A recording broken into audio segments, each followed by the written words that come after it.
Muy buenas tardes. Dicen que el asesino siempre vuelve a la escena del crimen. El franco suizo se acerca a la zona de las 1,20 euros sigilosamente, lugar desde el cual el Banco Nacional Suizo lo dejó caer hasta la paridad con la moneda única, hundiendo varios brokers y dejando una carnicería de cuentas de traders por el camino en enero de 2015. Pero la pregunta es si es mérito del euro o de mérito del Swissie, o reformulado de otra manera, ¿ha dejado el smart money de refugiarse en la divisa helvética cuando vienen momentos de mercado de alto riesgo? Parece que los inversores prefieren al yen, incluso al euro, como lugares donde poner a salvo sus ahorros cuando llega la incertidumbre. Las políticas del Banco Nacional de Suiza pudieran estar detrás de todas estas medidas que repelen a los inversores, con tipos negativos incluidos, pero no deja de ser sorprendente ver caer a la divisa del país con riesgo cero y del secreto bancario, como lo hemos visto tras la última crisis de confianza del rublo. Parafraseando a aquel poeta francés del siglo XIX, se podría decir que el futuro en el mercado Forex ya no es lo que solía ser, así que ojo con renovar las visiones románticas y grandes expectativas en los mercados financieros. En Radio Intereconomía, Mercado de Divisas. La actualidad del mercado financiero más grande del mundo, explicada por los mejores expertos. Presentado por Judith García y Raúl Castillo. ¿Ha dejado el franco suizo de ser un activo refugio por decisión de los inversores o de sus gestores? La divisa helvética reacciona perdiendo valor frente al euro y al dólar por la crisis del rublo ruso y el conflicto en Siria, y se acerca ya a la zona de los 1,2000, área de infausto, recuerdo, para los traders y brokers de divisas, porque en la que se produjo el cataclismo del 15 de enero de 2015, día en el que el Swissie cayó a plomo, hundiendo muchos brokers y miles de cuentas y traders. ¿Pero a qué obedece este comportamiento de la divisa centroeuropea? Raúl Castillo, muy buenas tardes. Muy buenas tardes, Judith. Los nervios de los magnates rusos pueden terminar provocando un sell-off masivo del franco suizo. La divisa ha caído a los mínimos frente al euro desde enero de 2015, fecha en la que se produjo la crisis del franco suizo que hundió a los mercados financieros. La acción militar de Estados Unidos contra Siria, la guerra comercial con China y las sanciones a magnates rusos llevaron el flujo de capitales a los habituales activos refugios como el yen, pero la divisa suiza, un tradicional valor libre de riesgo, cayó al ritmo de los nervios de los millonarios rusos. Según los expertos consultados, las sanciones de Estados Unidos podrían alcanzar importantes empresas suizas participadas por capital ruso. A esto hay que sumarle la obsesión del Banco Nacional de Suiza por mantener baja la divisa, ya que en su opinión el Swissie está demasiado alto, como explica el economista jefe del banco de inversión Julius Baer, Jan-Willem Hackett. Bien, hay solo una explicación. Si vemos las declaraciones del Banco Nacional Suizo cada cuatrimestre, están haciendo todo lo que pueden por debilitar el franco, con comunicados oficiales, diciendo que el franco está demasiado alto, no sobrevalorado, pero sí demasiado alto. Y eso son palabras duras. Ellos tienen todavía un tipo de interés de menos 0,75%, lo que es bastante significativo. La mayor necesidad de liquidez por parte de los rusos y la falta de apetito por dejar efectivo en Suiza está cambiando la correlación del franco con el sentimiento de riesgo, pero también hay una batalla que el Banco Nacional de Suiza lleva dando desde comienzos de la crisis financiera para evitar que su divisa se sobrevalore por el exceso de capitales extranjeros.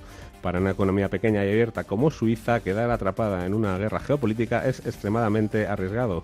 Suiza aún obtiene valor de la seguridad y la privacidad. Entonces, cuando se ve amenazado de alguna manera, ciertos inversores se ponen nerviosos. Según Hackett, la llegada del par euro-franco suizo a la zona de los 1,20 es algo de acorde con las políticas monetarias helvéticas de borrar su divisa de la lista de activos refugios. Las durísimas medidas que hacen el franco menos atractivo, y ellos manejan el discurrir de los mercados con un nuevo sentimiento, y el franco suizo no parece un activo refugio en ningún caso, así que ellos están apostando a un franco suizo en 1,20, gracias a un agradable viento de cola para el ciclo económico que está explotando ahora. Sabes, es muy interesante para el Banco Nacional de Suiza que pueda mantener ese tipo de cambio, porque la tasa de inflación es muy modesta.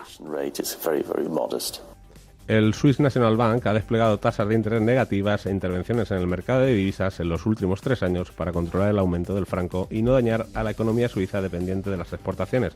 Aún así, la vicepresidenta del banco, Andrea Matzler, señaló la semana pasada que la divisa sigue estando algo por encima del valor esperado por las autoridades helvéticas y que en caso de apreciación no dudarán en actuar. Y con estas caídas vamos a echar la vista atrás, porque la divisa helvética se acerca al suelo de los 1,20 que el Banco Nacional de Suiza dejó de mantener en enero de 2015 2015 sin avisar, provocando la mayor crisis del mercado forex que nadie recuerda. Miriam Puelles, buenas tardes. Buenas tardes, Judith. 15 de enero de 2015, una fecha grabada a fuego para todos los participantes en el mercado forex. El Banco Nacional de Suiza anunciaba que dejaba de mantener el suelo del euro franco suizo en el 1,2000. Cada vez que el par caía por debajo, el banco vendía sus reservas en divisa extranjera para mantenerlo. Aquel día se anunció que Suiza dejaba fluctuar libremente el franco suizo y la cotización del euro franco y el dólar franco suizo se cayó de inmediato más de 1.000 puntos sin que hubiera precios intermedios ni sirvieran de nada los stop loss, lo que provocó el hundimiento de varios brokers de divisas y la quiebra de cientos de miles de cuentas de traders alrededor del mundo. El responsable de Forex Duet Academy, Yuri Rabasa, recuerda que no se había visto nada igual en el mercado forex. La verdad es que los más veteranos dicen que no había pasado nunca. Es decir, desplomes o subidas brutales en los tipos de cambio sí que ha habido. Posiblemente el último fuerte de verdad fue el del tsunami de Japón. Pero realmente de esta magnitud y con un hueco en el mercado tan grande en el intradía, con varias horas el interbancario sin funcionar en los cruces relacionados con el franco suizo, es algo que no se veía en muchísimo tiempo.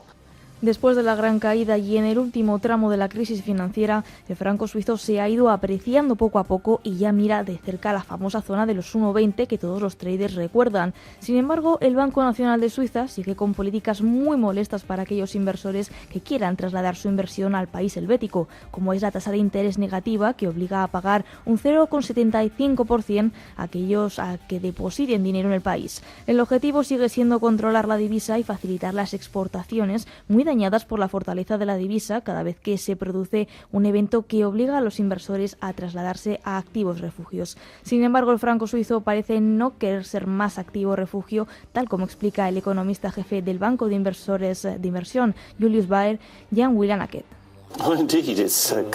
Eso es contraintuitivo. Si miramos cómo se ha movido últimamente, desde que la volatilidad estalló, el franco ha estado perdiendo valor frente al euro, también frente al dólar. Nos fijamos en el 1,20, es el famoso suelo que fue defendido desde 2011 a 2015, hasta enero de 2015, cuando ellos dejaron que lo perdiera porque ellos no podían defenderlo de ninguna manera.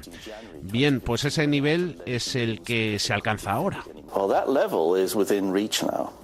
El único que parece haberse beneficiado de esta política expansiva es el Banco Nacional de Suiza, cuyas acciones han doblado su valor este año, pasando de los 3.889 francos suizos por acción a los 7,4440 tan solo hace 2 semanas. Parece que el crecimiento de los beneficios obtenidos el pasado año hasta los 54.000 millones de francos suizos, así como la depreciación de la divisa frente al euro y la libra, un 9,1 y un 4,8% respectivamente, parecen estar detrás de estas subidas.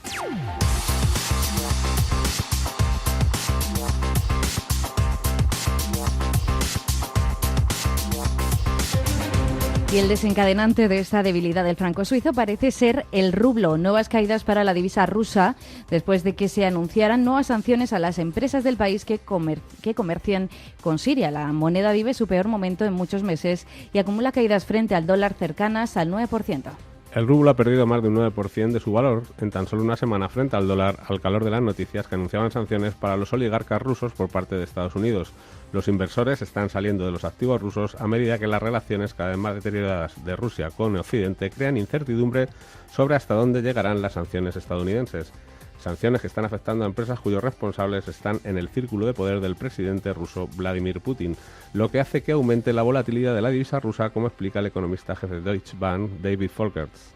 No, not at all. I believe that las sanciones fueron al corazón de la estructura de poder de Rusia. Rusia es solo 30 o 40 personas alrededor de Putin que tienen fuerte predicamento a nivel nacional y muchos de ellos están en el extranjero. Y por supuesto, si tú vas contra ellos, vas contra el nervio central de esta estructura de poder.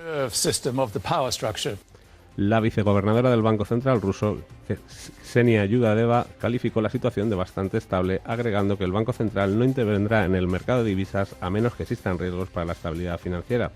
El rublo está camino de completar su peor semana desde 1999, eclipsando su caída en 2014 en el momento álgido de la crisis de Crimea. A esto hay que unirle su descorrelación del precio del petróleo, lo que añade más incertidumbre a los inversores, como señala David Atkinson, manager de Forex del City National Bank. Rusia, por supuesto, es un gran exportador de petróleo y el precio del crudo está fuertemente ligado al valor del rublo ruso. De hecho, tenemos este gráfico donde podemos ver que estos activos se están moviendo muy juntos a lo largo de años y solo recientemente han comenzado a separarse y vemos el precio del petróleo moviéndose hacia arriba y el rublo no reaccionando. Y de hecho, en la última semana vemos el crudo haciendo nuevos máximos mientras el valor del rublo hace nuevos mínimos. Algunos inversores de Europa Occidental señalan de manera jocosa que si usted no ha cambiado rublos todavía para ir al Mundial de Fútbol, este verano es un buen momento para que lo haga ahora. Y como ya comentamos semanas atrás, las autoridades de Hong Kong compran su propia moneda para subir la apreciación del dólar hongkonés y Singapur se une también a esa corriente de subir tipos pese a las tensiones en la zona por la guerra comercial entre China y Estados Unidos. Miriam. La autoridad monetaria de Hong Kong ha comenzado a comprar su propia divisa, lo que incrementará sus tipos de interés y añadirá presión a los propietarios de viviendas con hipoteca. Se estiman que las compras del organismo supervisor pueden alcanzar los 10.000 millones de dólares en las próximas semanas para estabilizar la divisa, que cotiza en estos momentos en la zona de los 7,85 dólares hongkoneses por uno americano. Hong Kong no es el único país de la zona que está apreciando su divisa de manera artificial. La autoridad monetaria de Singapur incrementó ligeramente la curva de tipos del dólar de Singapur por encima del 0%. El director de la autoridad monetaria del país, Ravi Menon, justifica la medida porque, aunque la mejora del mercado laboral ha incrementado las presiones inflacionarias en el país, hay amenazas globales que pueden introducir deflación en Singapur, como la globalización y el desarrollo tecnológico. Los efectos desinflacionarios de la globalización, por ejemplo, podrán no continuar por más tiempo. El desarrollo tecnológico tiene todavía mucho camino por recorrer y sus efectos desinflacionarios podrían continuar por un tiempo prolongado, pero ellos serán lo suficientemente fuertes para compensar las presiones inflacionarias por las condiciones cíclicas más severas. El par dólar contra el dólar de Singapur se encuentra en la zona de las 1,31 unidades, en estos momentos ganando un 0,3% en lo que va de semana. Los buenos datos macroeconómicos de esta pequeña potencia comercial y financiera asiática impulsaron el tono alcista de sus autoridades. El Producto Interior Bruto subió un 4,3% en el primer trimestre respecto al año anterior, según los datos preliminares dados a conocer por el Ministerio del Comercio el pasado viernes. Aún así, el primer ministro de Singapur, Lee Hsien Loong, se mantiene cauteloso en el discurso hawkish de su administración por las amenazas de la guerra comercial entre sus dos principales socios, China y Estados Unidos. Hsien Loong aboga por dirimir este conflicto en la Organización Mundial del Comercio para no dañar el crecimiento mundial.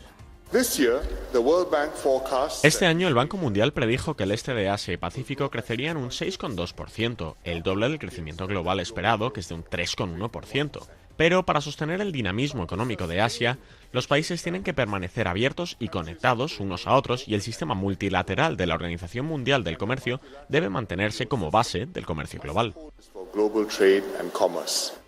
La autoridad monetaria de Singapur es la única en el mundo que utiliza el tipo de cambio de su moneda como su principal herramienta de política monetaria y no los tipos de interés. Para eso mantiene en secreto sus márgenes de banda cambiarios frente a otras divisas, evitando de esta forma a los especuladores. Gestiona el dólar de Singapur contra una cesta de monedas de sus principales socios y competidores comerciales que no se hace pública, interviniendo cuando lo cree necesario para mantener el tipo de cambio dentro de una banda. Y cuando son las 2:44 en directo, vamos a hacer una pequeña pausa y continuamos con el análisis a la vuelta.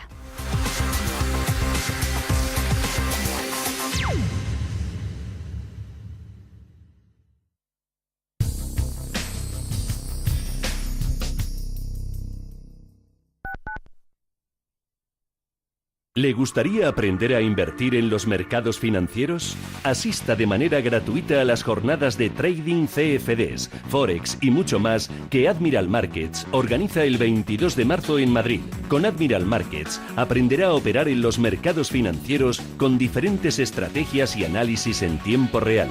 Más información en admiralmarkets.es. Admiral Markets, su broker de confianza. Los CFDs son un producto difícil de entender. La CNMV considera que no es adecuado para inversores minoristas debido a su complejidad y riesgo.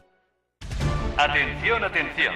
Recupere su dinero invertido en preferentes, subordinadas, bonos y cláusula suelo sin coste alguno con GEAM Abogados. No espere más. Llame sin compromiso al 91 457 60 96 y obtendrá los mejores resultados. Recuerde, GEAM con J. 91 457 60 96.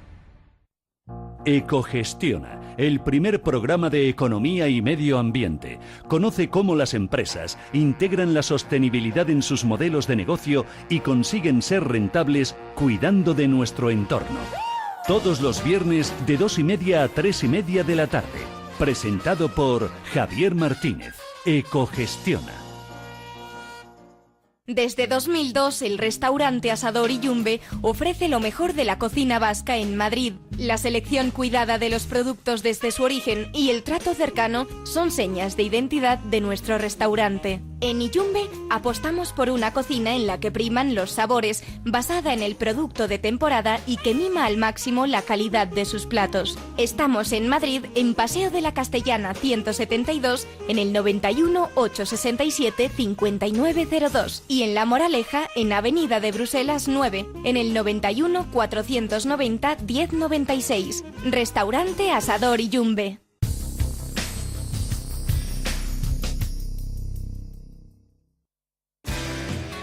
eBroker, el broker español especialista en derivados, te ofrece esta sección.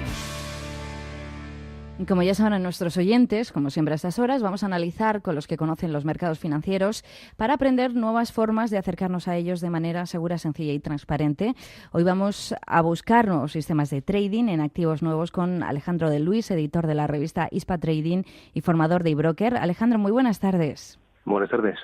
Queremos aprender a hacer trading en activos de especial dificultad por su baja capitalización y que están más sujetos a la manipulación del mercado, como son las que en Estados Unidos se conocen como penny stocks, en España como chicharros y aquí en el sistema que nos va a presentar Alejandro las conocemos como acciones basura.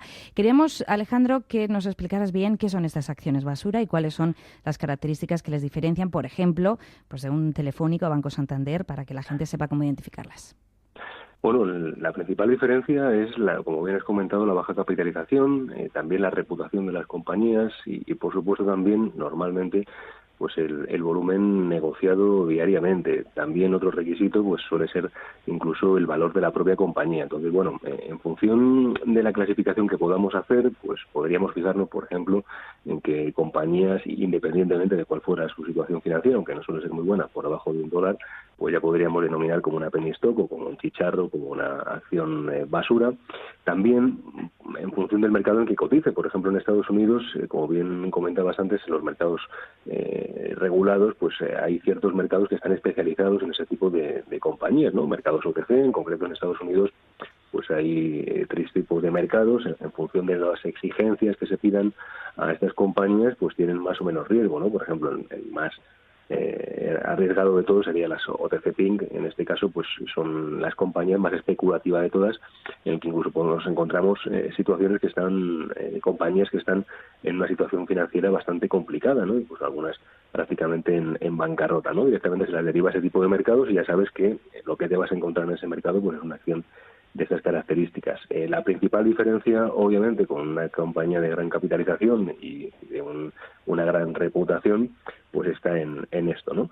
Independientemente de cuál sea el mercado que está cotizando, por ejemplo, también nos podemos encontrar compañías en el Nasdaq que pues reúnen algunos criterios, ¿no? de este tipo de compañías basura, vamos a llamarlo así, en el que, por ejemplo, ya por debajo de $5 una compañía que esté cotizando, pues ya podríamos denominarlo así. Así que, bueno, a grandes rasgos, en función de la clasificación, o bien el valor de la compañía, o bien la situación financiera, o el mercado que cotice, pues podríamos decir que estamos ante una compañía de estas. ¿Y por qué es importante mirar el máximo o el mínimo de 52 semanas en este tipo de acciones? Muy bien, fíjate que hay determinados niveles técnicos a partir de los cuales los inversores empiezan a plantear de verdad si ese movimiento es justificado o no. Por ejemplo, el máximo o mínimo de 52 semanas nos está marcando el máximo o mínimo de un año en completo. Es a partir de ese momento en que la compañía, pues normalmente, sea cual sea, pues empieza a salir en los telediarios, empieza a tener una repercusión importante porque está rompiendo el máximo de un año o el mínimo de un año, ¿no? En este momento, los accionistas se están planteando de verdad pues ese movimiento está justificado. Esto es al final como algunos movimientos técnicos que casi por la profecía del autocumplimiento pues empiezan a tener importancia, ¿no? Como determinadas medias móviles o algunos indicadores técnicos puntuales que no por el indicador técnico en sí cobran relevancia, sino por toda la gente que los está utilizando. Estos máximos o mínimos de un año, la verdad que son niveles críticos a partir de los cuales pues hay que ver de verdad si ese movimiento está justificado o no, y es por eso por lo que es uno de los requisitos o ingredientes de ese sistema que os quiero plantear. Otro requisito también, ¿no?, que ponemos al sistema que nos explica Acciones Basuras es el ROE por debajo del 15, ¿no? Lo que es el ratio que es entre fondos propios y beneficio neto, ¿no? Efectivamente, algo que me gusta mucho enseñar, o que por lo menos la gente a la que imparto formación pues tenga en cuenta, es que la clave realmente de la consistencia muchas veces está, la gran mayoría de veces está en mezclar análisis técnico con análisis fundamental, ¿no? Si, por ejemplo, juntamos el requisito que estábamos comentando antes del máximo mínimo de un año y ahora le metemos un factor fundamental, en este tipo de compañías sí que tiene una relevancia especial. Por ejemplo, si vemos que una compañía está rompiendo el mínimo de un año, ya de por sí, sea cual sea su situación financiera, es algo desde luego que está pasando algo muy negativo en esa compañía. Si a esto le juntamos el factor fundamental, el criterio fundamental, el ROE, como bien comentabas, el ROE básicamente lo que nos está midiendo es la rentabilidad financiera, ¿no?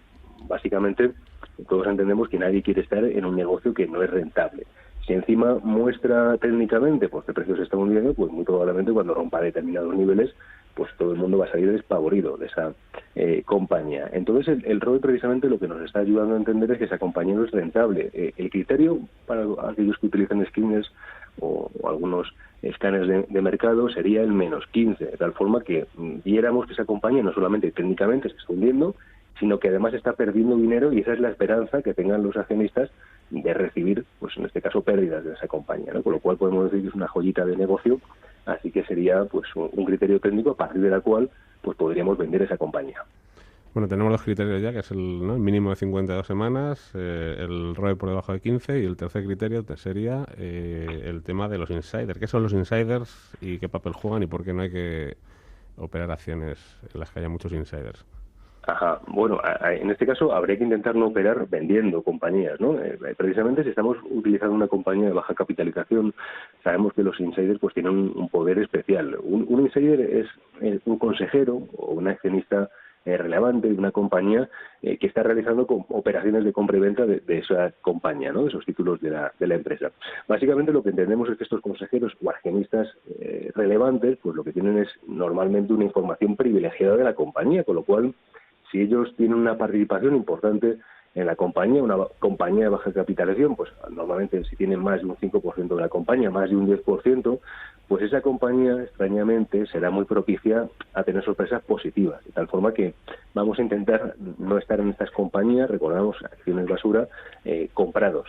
Todo lo contrario, vamos a estar en compañías que ya por su baja capitalización pues tengan malas noticias y por supuesto pues no tenga accionistas de relevancia. Normalmente son aquellos que se ocupan precisamente de cuidar de sus inversiones y que la compañía pues tenga saltos alcistas. Así que en este caso pues sería un criterio a evitar. Alejandro, ¿y qué volumen de acciones tenemos que tener para que se pueda hacer trading de la acción? ¿Cuál es la clave del sistema? ¿Por qué el sistema arroja más o menos las mismas operaciones ganadoras que perdedoras?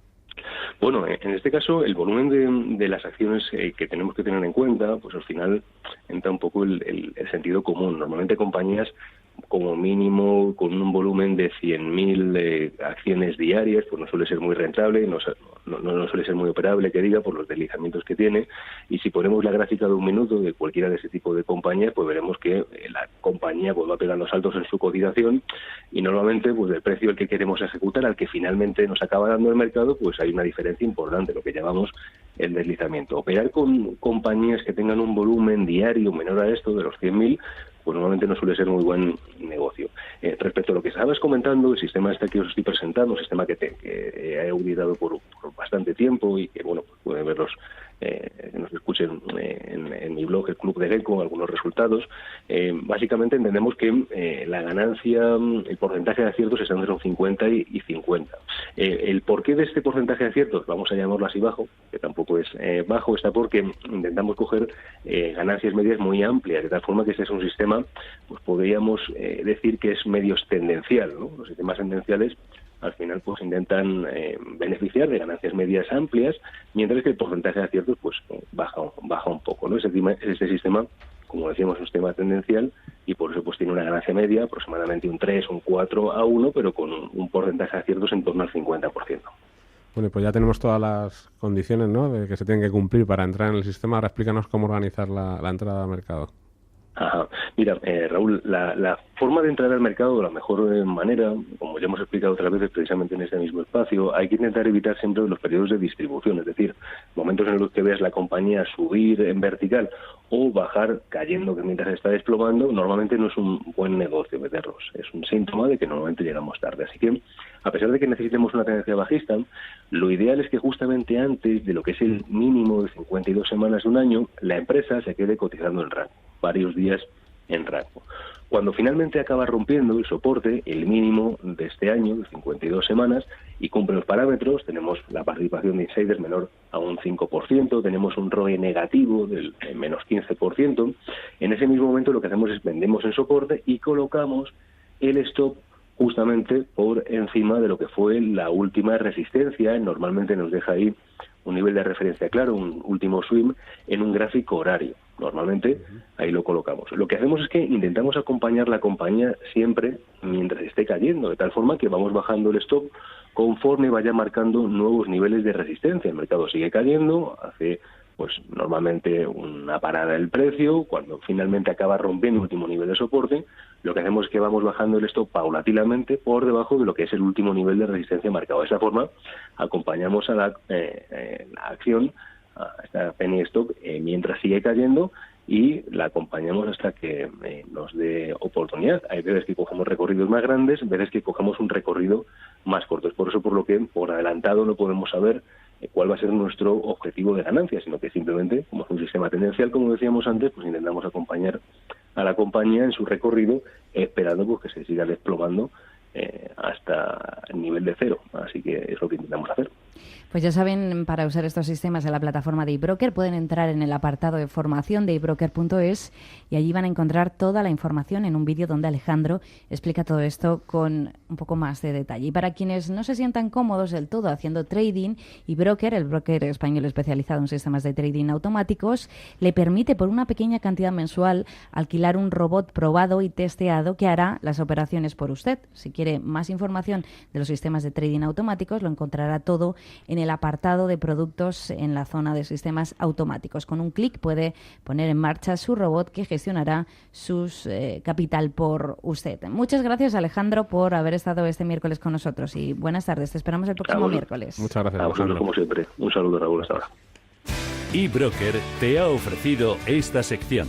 eBroker.es. Entra ahora y comienza a descubrir un trading diferente.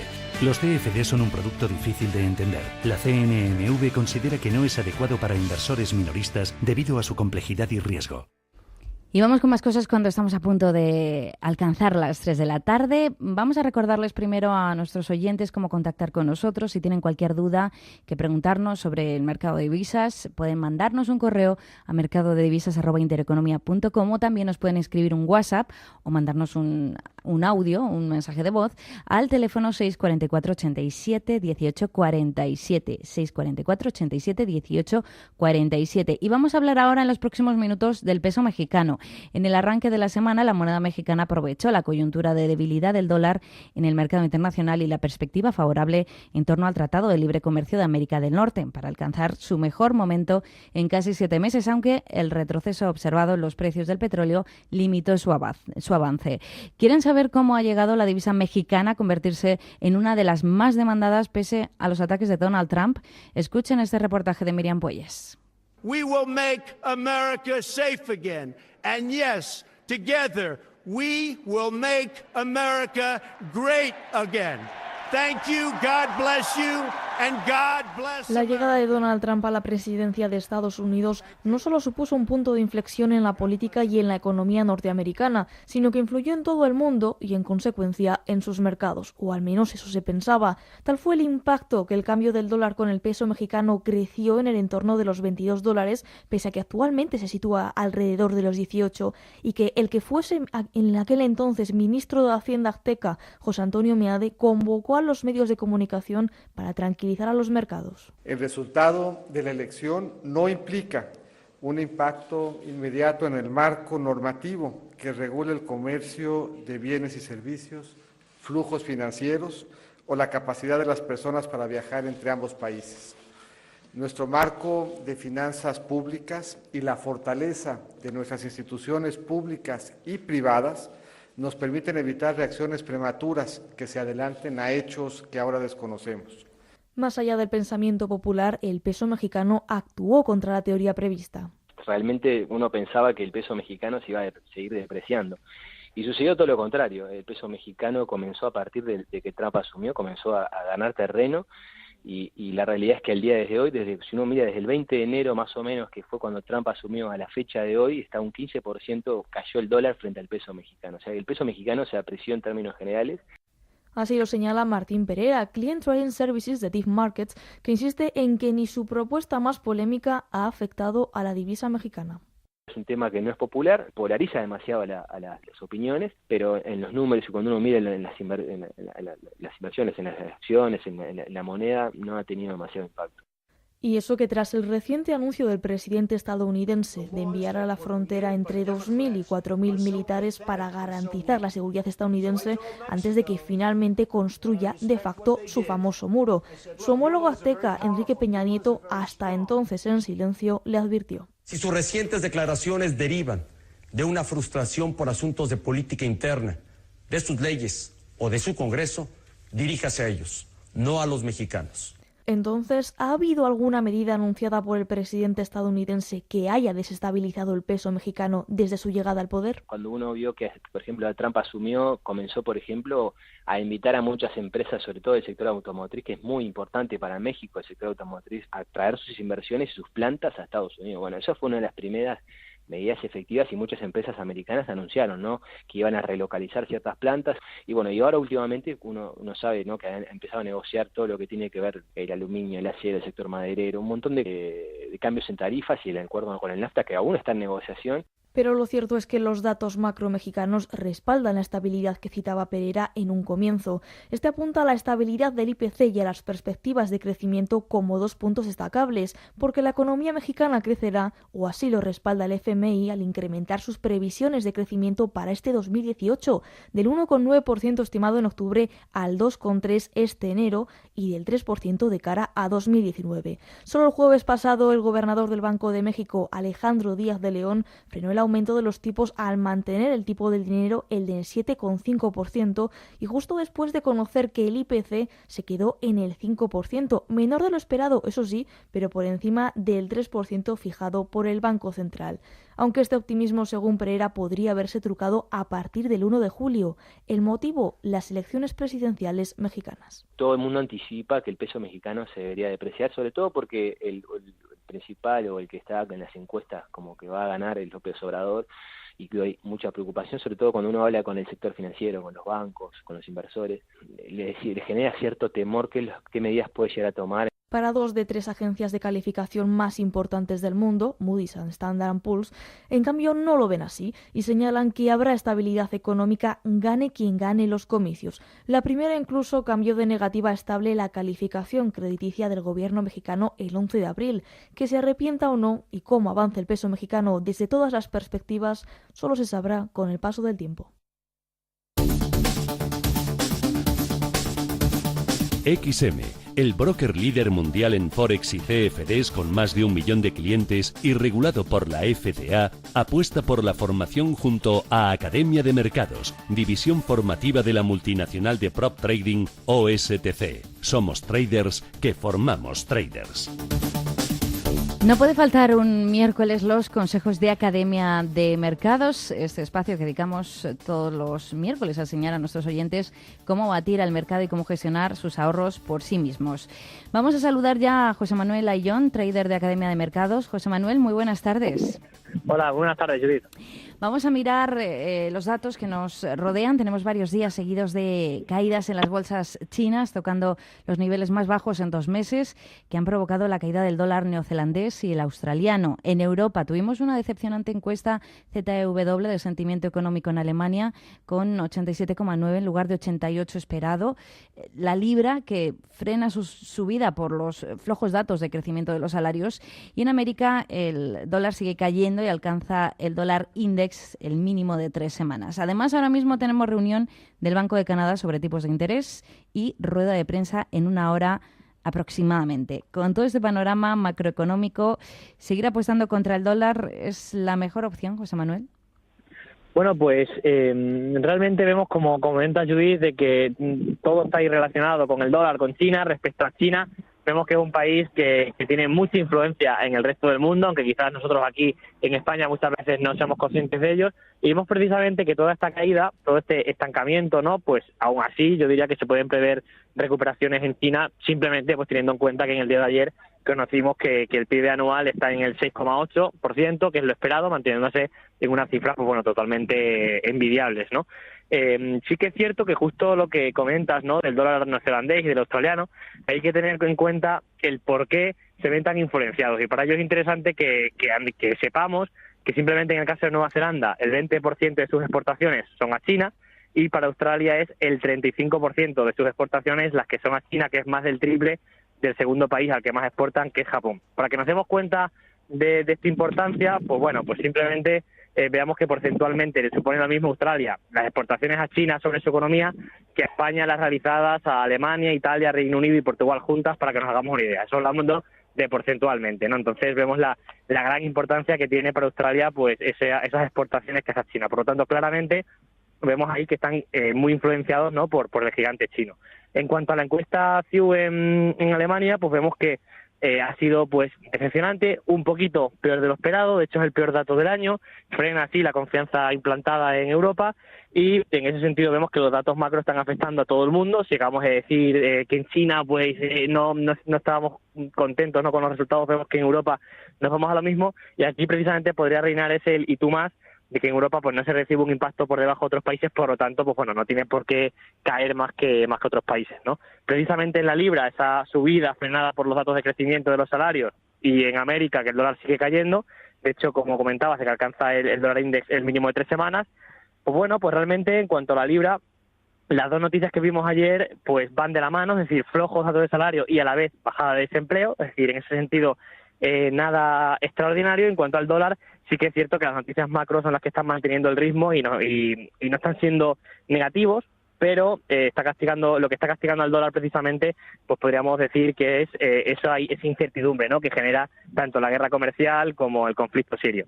En cuanto al Banco de Canadá, pues como se espera que se mantengan los tipos de interés en el 1,25%, no se esperan mayores sobresaltos en cuanto que lo sepamos en unos minutos, y realmente respecto al punto final que comentabas, Judith, ¿no?, de si con este panorama macroeconómico apostar contra el dólar es la mejor opción. Sí que es cierto que es buena opción, pero yo consideraría que solamente si la diversificamos yendo al alza con el dólar en algún activo, como por ejemplo el dólar con la lira turca, que sí que el dólar se está apreciando, es decir, siempre con una buena diversificación y no entrando siempre en contra del dólar. Buscando diversificar operaciones, también podemos buscar una operación, ¿no?, como siempre con Academia de Mercados. Nos hemos fijado esta semana en el dólar canadiense. ¿Por qué? Porque lleva mucho tiempo cayendo el dólar, ¿no? Está en unos niveles ya de 1,25, 1,2550, y puede ser que ha llegado a un nivel técnico donde pueda rebotar, ¿no? Y aparte, como tenemos Banco de Canadá, pues si el Banco de Canadá sigue con la política de brazos cruzados, de no subir tipos, puede ser una buena opción para comprar, ¿no? Cuéntanos, José Manuel. Sí, realmente, Raúl, justo es la descripción perfecta. La vamos a compartir la entrada para que se pueda ver la imagen en nuestro Twitter, en @admercados, que se va a ver exactamente pues como comentas, ¿no? Una entrada en largo, en vela de 4 horas, porque se encuentra en una zona de soporte con el objetivo en el máximo anterior, en el 1.26.1, y el stop loss por debajo del anterior mínimo, que está por debajo de la zona de 1.25.1. Es una operación que es interesante de realizar por la zona de entrada, porque como comentamos, la zona de soporte, y también porque, aunque no estamos marcando un objetivo excesivamente ambicioso, que eso también yo creo que es interesante en la línea de que no hemos tenido que pensar que tiene que romper o ante tanta bajada tener un cambio espectacular de tendencia, sino simplemente un pequeño rebote y nos permite pues tener un buen ratio riesgo-beneficio de 1 a 2. Por lo tanto, sin ser ambiciosos de que tengamos que esperar un cambio de tendencia, sino un mero rebote en una buena zona de soporte, pues podemos tener ahí un buen ratio riesgo-beneficio. Y seguís con los webinarios, José Manuel, gratuitos todos los lunes por cortesía de Academia de Mercados. Este lunes 23 de abril vais a tratar el tema del análisis de canales. Explícanos cómo se identifican estos canales y cómo se hace trading con ellos. Realmente, Judith, es uno de los webinarios que me parece más interesante en la línea de que los canales, como vamos a ver a lo largo del webinario, vamos a ver cómo identificarlos y cómo aprovecharlos, pero en definitiva nos permite primero ver en qué tendencia estamos e intentar aprovechar dentro de esa tendencia, si por ejemplo estamos en tendencia alcista, no solo los movimientos alcistas, sino también los movimientos en los cuales pues haya una corrección manteniéndose todavía esa tendencia alcista. Entonces es una forma interesante de aprovechar tanto en compras y en ventas, es decir, como su propio nombre indica, aprovechar un canal, es decir, aprovechar ambas paredes del mismo para ir comprándonos y vendiéndonos constantemente, lo cual es una estrategia pues muy interesante y que desde luego que recomiendo a todos que el lunes pues estén ahí presentes para que puedan aprender cómo es y tener las nociones básicas para ello. Y seguís con el Trading Room una semana más, que está siendo todo un éxito y son muchos los traders que se han sumado ya. Además vais a regalar 5 suscripciones gratuitas a esta sala para traders. ¿Dónde? Pues apunta a nuestros oyentes el sábado 19 de mayo, que tenéis, si no me equivoco, José Manuel, un evento muy especial en el Hotel Eurostars Madrid Tower, en el Paseo de la Castellana 259, a las 17 horas, es decir, a las 5 de la tarde, un encuentro de inversores minoristas con profesionales de la inversión, donde se van a poder intercambiar ideas. Cuéntanos un poco, José Manuel, cómo se puede asistir a este evento.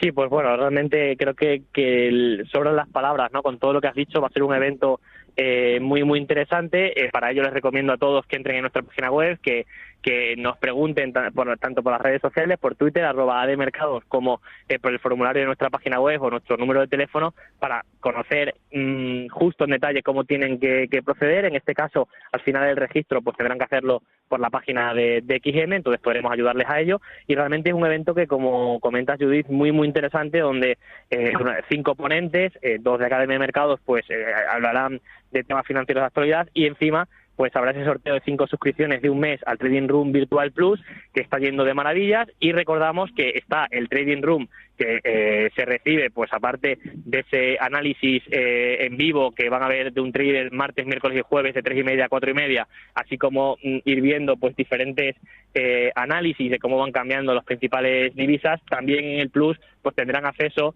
a ese Telegram en el cual, además de ir recibiendo, pues bueno, cuando hay las noticias más importantes, aparte de trabajar sobre esos eventos, también van a tener pues acceso a algo que lanzamos ahora precisamente para el Trading Room Plus, y es el hecho de tener acceso a 2 sesiones de coaching al mes. Por lo tanto, desde luego que muy, muy interesante y una oportunidad única de disfrutar el día 19 y además, pues si tienes suerte, de llevarte pues ese premio.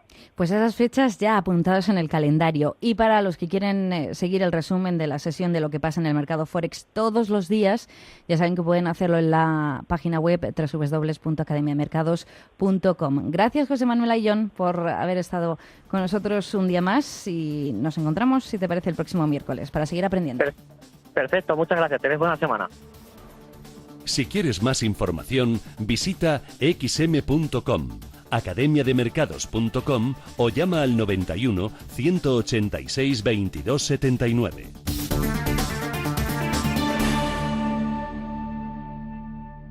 Bien, ¿no? Y cuando son las 3:13 de la tarde vamos a analizar el movimiento del precio en el mercado Forex para ver qué oportunidades hay. Para ello vamos a hablar con Alba Puerro de Sala para Traders para ver si hay alguna oportunidad en el mercado. Alba, muy buenas tardes. Alba, buenas tardes. Vale. Ahora sí. Alba, muy buenas tardes. Hola, ¿qué tal, Judith? Muy bien. Decía que hablamos contigo en los próximos minutos para ver si hay alguna oportunidad en el mercado para hacer trading. Y si te parece, Alba, comenzamos con la libra dólar y el euro dólar, dos divisas que se están aprovechando de esa debilidad del dólar, ¿no?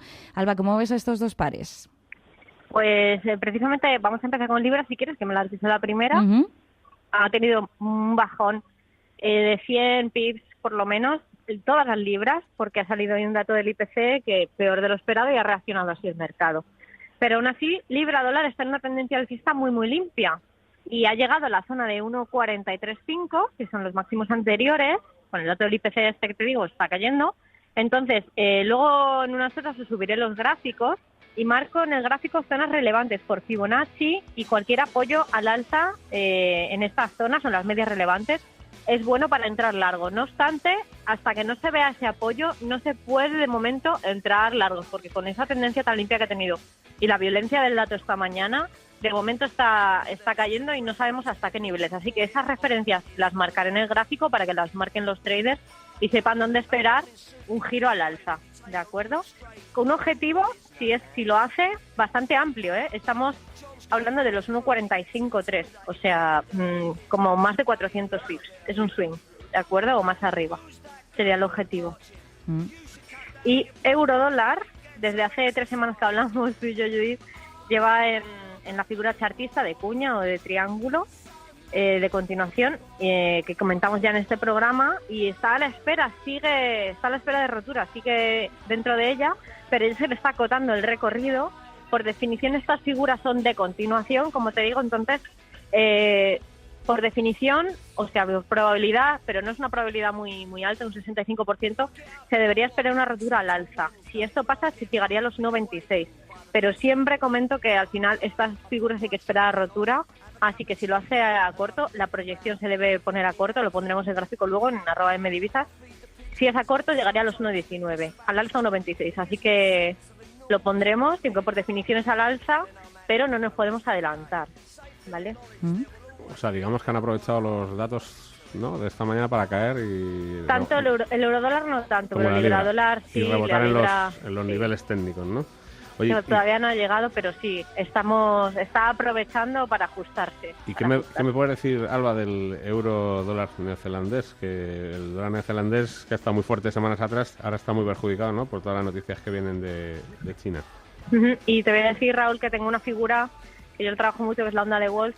Es una onda de Wolf bajista diaria, lleva bastante tiempo, porque el euro de New Zealand va muy lento, pero sí que está en una zona que en 4 horas, lo subiré luego el gráfico también, en 4 horas, está haciendo un pullback arriba a la media de 200, y entonces en esa zona sí que es buena para esperar una figura de rechazo a corto, con un objetivo más o menos en 1,68,3, por el tema de la dirección que marca la onda de Wolf bajista, pero de nuevo es una onda diaria, pues como la del USD Yen, esta que lleva todo el año, marcando un poco la dirección, pero que es bueno intentar subirse a la dirección que marca la onda. Entonces, si en 4 horas la gente que marque la media simple de 200 y ven un rechazo a esa media, sí que sería bueno para cortos, porque probablemente puedan cerrar en positivo, desde 30, 40 pips mínimo, hasta pues lo que hemos comentado, los 1,68,3. Y por último, Alba, nos fijamos en el dólar yen, un par que se encuentra muy fuerte, lejos se queda en los 105, ese nivel que defendió el dólar con uñas y dientes, y parece que el dólar recupera terreno sobre el yen. Recupera, pero no queda tan lejos, porque la resistencia son los 107,60 y de ahí la rechaza hace 2 días y sigue intentando como tontear con ella. Entonces, cualquier giro a corto en esta zona, lo que tiene ahora el dólar yen son muchas resistencias por encima. Son niveles donde esperar giro a corto. Estaba respetando una directriz muy acelerada, una caída muy fuerte, muy sostenida, que ahora mismo ha estado un poco pues estabilizándose, pero aún así tiene todos los niveles que ha estado rompiendo antes, los tiene ahora por encima. Así que en los 107,60, cualquier giro a corto por esa zona nos podría dar un recorrido de nuevo hasta la cifra que has comentado antes, Judith, los 105,41. El tema está que los índices están un poco descorrelacionados, está un poco complicado el mercado. USD Yen replica mucho a los índices, sobre todo americanos. Entonces, bueno, si no hiciese el rechazo en los 107,60, quedaría otra estructura que siempre marcamos en los gráficos, lo tenéis vosotros en M-Divisas, en los 108 por ahí. Entonces, bueno, cualquier rechazo a corto yo creo que es mejor esperar e ir un poco con la tendencia que manda antes que intentar arañar puntos al mercado contra tendencia. Así que yo creo que cualquier rechazo a esa zona, 107,60, será bueno para intentar cortos, y si la superaste, pues los 108 por ahí. Pues estos son los consejos de Alba Puerro. Alba, muchísimas gracias. A ver cuándo te vemos por aquí, por el estudio. Gracias a vosotros. No me vais a ver de momento. De momento no. Estoy en un sitio que no te lo quiero decir porque si no ya no me llamáis más. Bueno, no nos des mucha envidia. Nada. Así que nada. Supongo que hay mar. Luego, hay mar.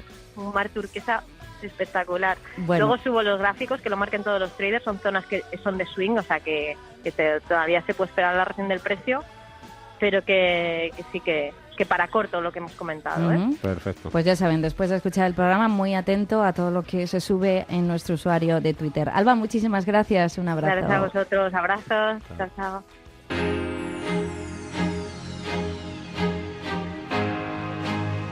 La brújula del criptotrader, la actualidad del Bitcoin y demás criptodivisas, comentada por Alberto Muñoz.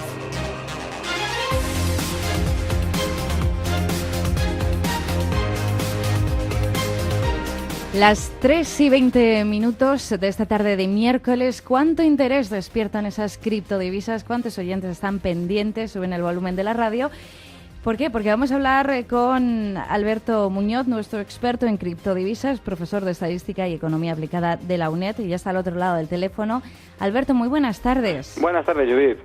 Nos fijamos en muchas cosas. Por ejemplo, esta semana la directora del Fondo Monetario Internacional vaticinaba que muchas de las 1.600 criptodivisas que hay no van a sobrevivir al proceso de destrucción creativa, aunque también cree que esta situación no va a representar ningún peligro para el sistema financiero. De todas estas criptodivisas que existen, Alberto, que vamos descubriendo semana tras semana, ¿podrían desaparecer muchas de ellas, como cree Christine Lagarde? Yo creo que sí, coincido con Christine Lagarde, aunque no sea un personaje que sea santo de mi devoción precisamente, pero sí que creo que realmente a día de hoy, fijaos, tenemos 1.577 criptodivisas según lista de la página CoinMarketCap, y alguna más ahora por ahí que no aparezca, y muchas de ellas realmente no tienen un proyecto serio detrás que esté respaldando el proyecto en sí, ¿no? Con lo cual, yo creo que sí, que con el tiempo van a desaparecer muchas. Digamos que la sensación que tengo, como ya os he comentado alguna vez, es que estamos un poco en el 2001 de las .com, pues 2018 va a ser, yo creo, el 2001 de las criptodivisas, ¿no? En el sentido de que muchos de los proyectos que no tienen algo fuerte detrás, con una tecnología o un soporte importante, pues tenderán a desaparecer, y a lo mejor de estas 1.500 que hay ahora, pues a lo mejor dentro de unos años no quedan más que un centenar de ellas como mucho. ¿Y seguirán apareciendo más o no? Se destruirán, pero siguen naciendo nuevas criptodivisas. A ver, la tecnología blockchain da juego para muchísimas cosas, es cuestión de echarle imaginación, o sea que nuevos proyectos evidentemente tienen que aparecer. Es más, de hecho, fijaos cómo en su momento, en el año 2000, Yahoo era el buscador de referencia en el mundo, y unos pocos años después, tras la limpieza de las .com, pues Google la ha reemplazado. Pues con las criptodivisas puede pasar exactamente igual.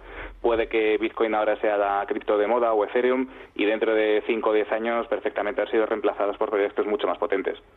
Enseguida te vamos a preguntar por un tipo de criptodivisa, pero antes queríamos que nos comentaras los movimientos de mercado de esta semana de las criptodivisas. ¿Ves alguna cosa que esté cambiando en el mercado?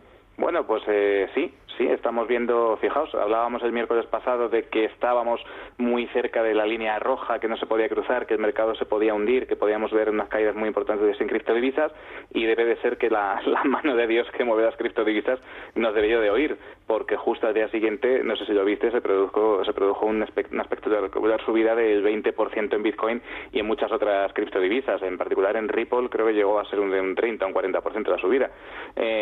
Yo creo, a ver, técnicamente podríamos estar viendo a lo mejor algún cambio de tendencia, no lo niego, ¿vale? Pero me gustaría confirmarlo. Recordad que siempre que si utilizáis el análisis técnico para operar en los mercados, sean de criptodivisas o de otro tipo de activos, siempre hay que esperar a la confirmación de las señales, nunca anticiparse.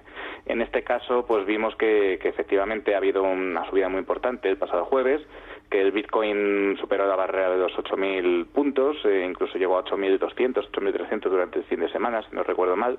Entonces, bueno, decíamos que había niveles importantes, sigue habiendo niveles importantes que romper. De hecho, ahora mismo realmente todas las criptodivisas están luchando con la directriz bajista que traen desde diciembre del año pasado. Yo creo que hay posibilidades de que rompan al alza, pero vamos, yo no iniciaría ningún tipo de compra hasta que no veamos que el Bitcoin supera por lo menos la zona de $9.000. Mientras tanto, yo creo que hay que mantenerse al margen y esperar realmente a ver si esto va hacia algún sitio, porque la línea roja sigue estando relativamente cerca.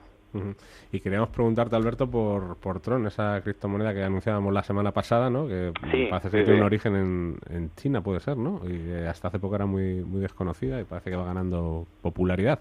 Efectivamente, la verdad es que Tron es un proyecto muy interesante. De hecho, yo antes de cerrar toda mi cartera la tuve comprada un tiempo, y bueno, pues que sí, es verdad que entré a precios, pues bueno, de los máximos de diciembre o cerca, pero sí es cierto que tiene un proyecto muy interesante, a mí me gusta bastante. En particular, bueno, es un token creado sobre la base de Ethereum, está creado por una compañía dirigida por Justin Sun. Justin Sun es el creador de Peiwo, es una aplicación de videojuegos china, y además tiene el respaldo del fundador de Alibaba, de Jack Ma, el poderoso Jack Ma en China, ¿no?